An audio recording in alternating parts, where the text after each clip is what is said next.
Sea un triángulo ABC al cual se le aplica una homotesia obteniéndose el triángulo A'B'C', donde A' es la imagen de A, B' es la imagen de B, C' es la imagen de C. Se puede determinar las coordenadas del centro de homotesia si se sabe que es una pregunta de suficiencia de datos y por lo tanto tenemos que ver cuál es la información mínima que necesitamos para responder la pregunta, que es encontrar el centro de homotesia al que se le está aplicando al triángulo ABC.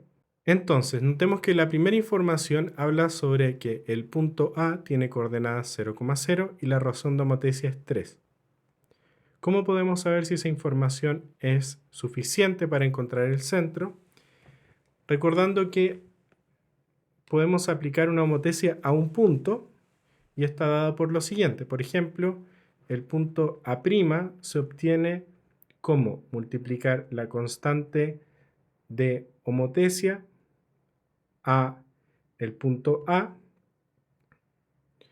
más, o factor de homotesia, 1 menos el factor de homotesia por el centro de la homotesia. En este caso, el centro de la homotesia no lo conocemos, entonces esto quedaría de la siguiente manera.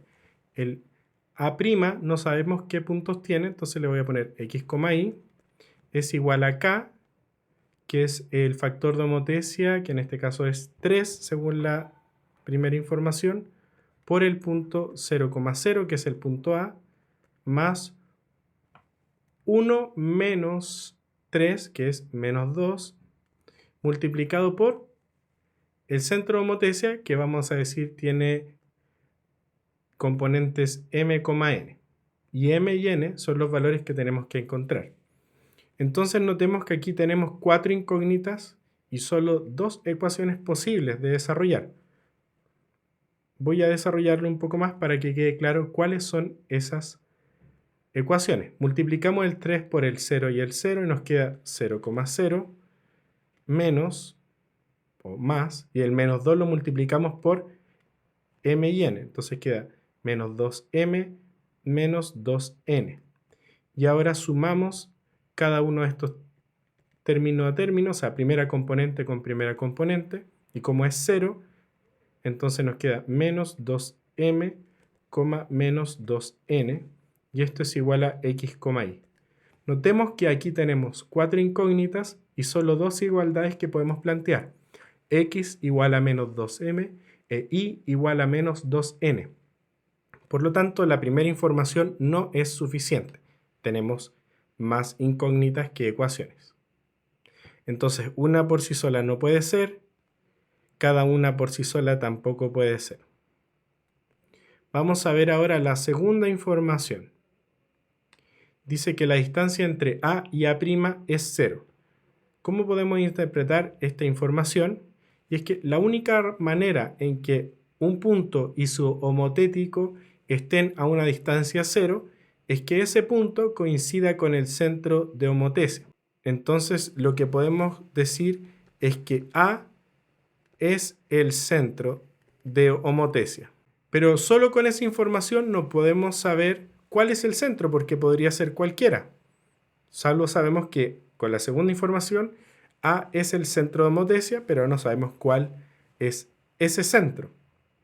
Así que con 2 por sí sola tampoco puede ser. Y ahora tenemos que ver si al juntar ambas informaciones podemos resolver el problema. Y claro que sí, porque si A es el centro de homotesia, entonces, ¿qué es lo que nos queda? Nos va a quedar lo siguiente. X, y era el punto A que estábamos trabajando. Entonces, podemos decir que como A es el centro de homotesia, entonces podemos decir de que X, y era lo mismo que M, n, porque eran el mismo punto. Habíamos llamado M, n al centro de homotesia. Entonces, X es igual a M e Y es igual a N. Entonces, en esta igualdad nos va a quedar, por ejemplo, en vez de escribir X, y, vamos a escribir M, n es igual a menos 2m, menos 2n. Y ahí sí podemos resolver el problema porque hay dos ecuaciones y 2 incógnitas. La primera ecuación es m igual a menos 2m y la segunda ecuación va a ser n igual a menos 2n. Entonces con eso ya podemos saber cuál es el valor de m y de n. Por eso la opción correcta es C, ambas juntas.